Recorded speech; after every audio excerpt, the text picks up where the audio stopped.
Hey everyone, this week we're going to be talking about lighting for outdoor macro photography.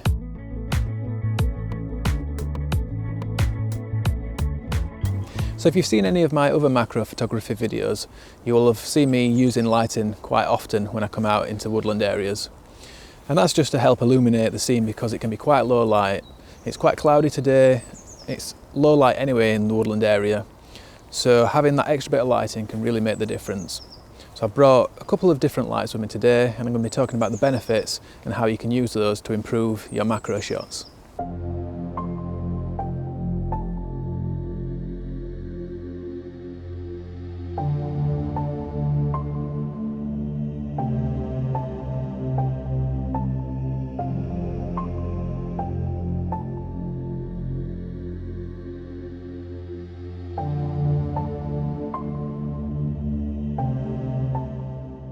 So you're going to need lights that are portable and battery powered. This is the type of thing I use most of the time these days. This is the Neewer PT176S. It's an LED panel, puts out a decent amount of light, not loads, but enough to illuminate the subject in a low light situation like we've got now. You can also use things like torches. I brought this one along with me, again pretty cheap. It doesn't put out a lot of light, but it can be useful just for a little bit of side lighting or just to put a catch light, maybe in an insect's eye. You can also use things like head torches.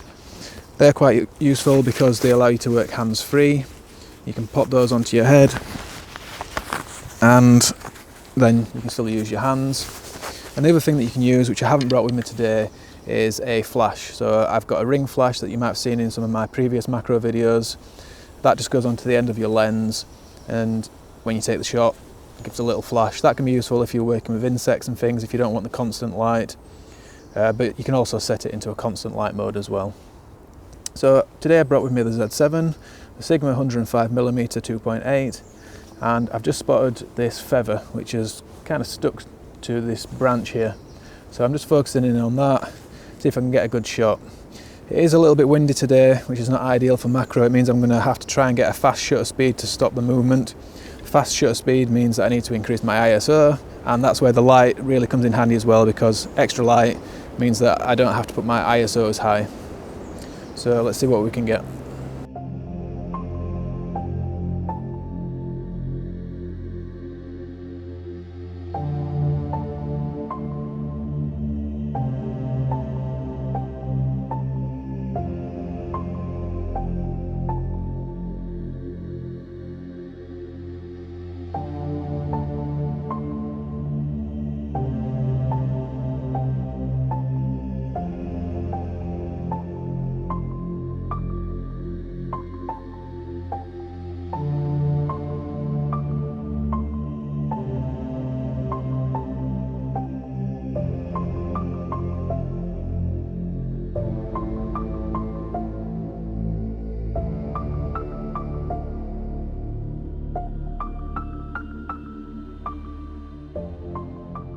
Don't feel you have to limit yourself to one light either. You can combine them.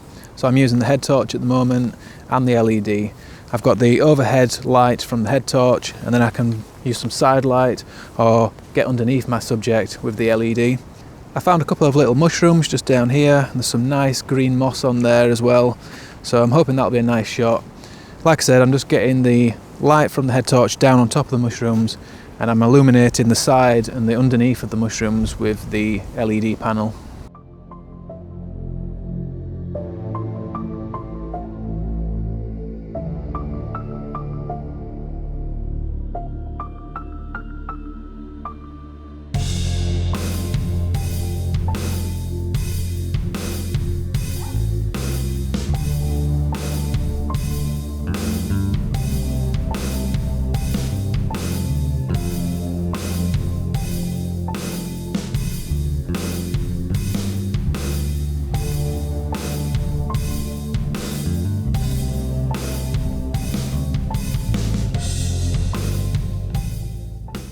Also be aware that using lighting can sometimes have a negative effect too. I found a really nice ivy leaf down here on this log that I'm sitting on, and it's got some great lines and structure in it. It's almost like bright green lightning over the dark green background of the leaf. But when I shine the light on there, because the leaf is quite waxy and shiny, it's reflecting a lot of that light and it doesn't look quite as good as it could. So sometimes it's best not to use a light.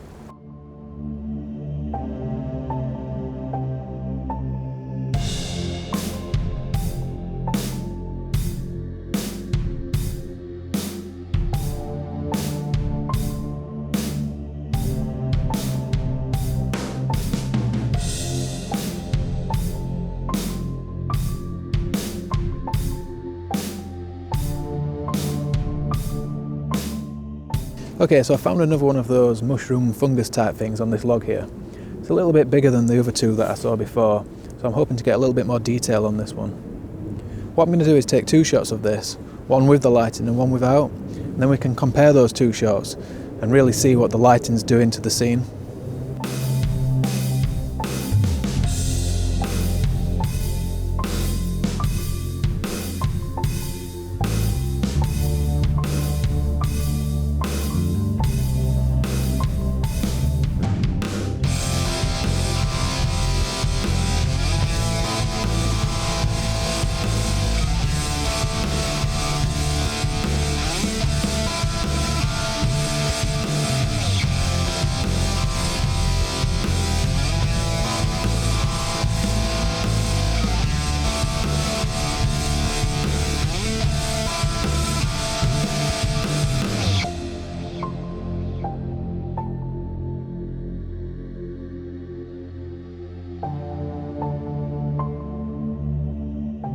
Just be aware that when you're using lights, they can alter the colour of your scene.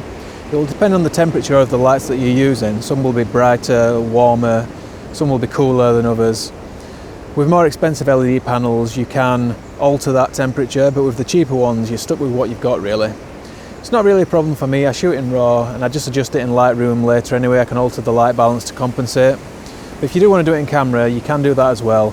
If you're using a particularly warm light, then compensate with a cooler temperature with your white balance, and obviously if you're using a cooler light, then compensate with a warmer temperature. I found these really cool catkin type things here, and they've got this amazing purple colour, so I'm trying to capture a shot of those, but it is quite difficult because it's really windy and the branches moving around. They're actually moving in and out of my shot, which is not great, but also it means that I can't stack the shot. So what I would normally do is take several shots at different focal lengths, and then I would combine those together in Lightroom or Photoshop into one image which has got a greater depth of field.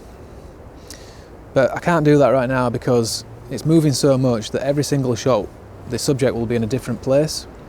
So instead I'm going to have to use a narrow aperture, maybe something like f20, even up to f29, and that'll give me more depth of field in one shot, but it will mean that less light is coming into the camera.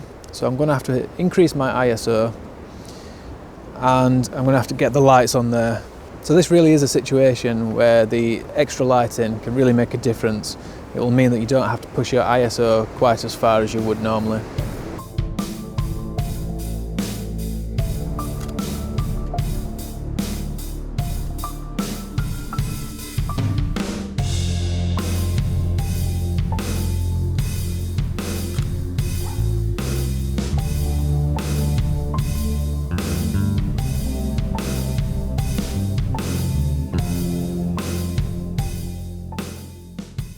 Okay then, so I'm wrapping up now. I think I've got one or two shots I can use. It's been really useful to have the LEDs and the other lights with me today. Because it's quite low light and quite windy, I've been having to use really fast shutter speeds, and those lights have really helped. But I won't know until I get on the computer what they're actually like, so we'll get back, have a look at those, and I'll see you back there.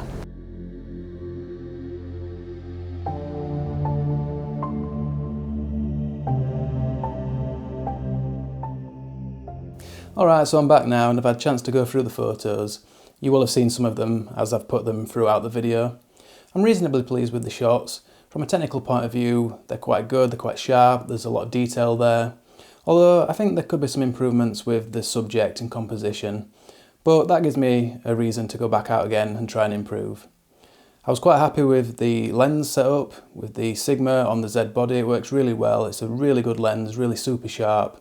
Focuses really quickly and accurately on the Z body, and you can get really great resolution with the 45 megapixels of the Z7. You can really crop in and get a great image. I will be back out and doing more macro in the future, so if you like that kind of thing, stay tuned to the channel, and if you're not already subscribed, then consider doing so. You can click down here on the big red button, or over here on my face, and that way you'll keep up to date if I am doing any macro or anything else. There's a new video every Sunday morning, 10 AM UK time. So massive thanks to everyone who watches regularly. If you are new, like I said, thanks as well. And I hope you'll join me for the next one next week. And until then, cheers everyone, and bye for now.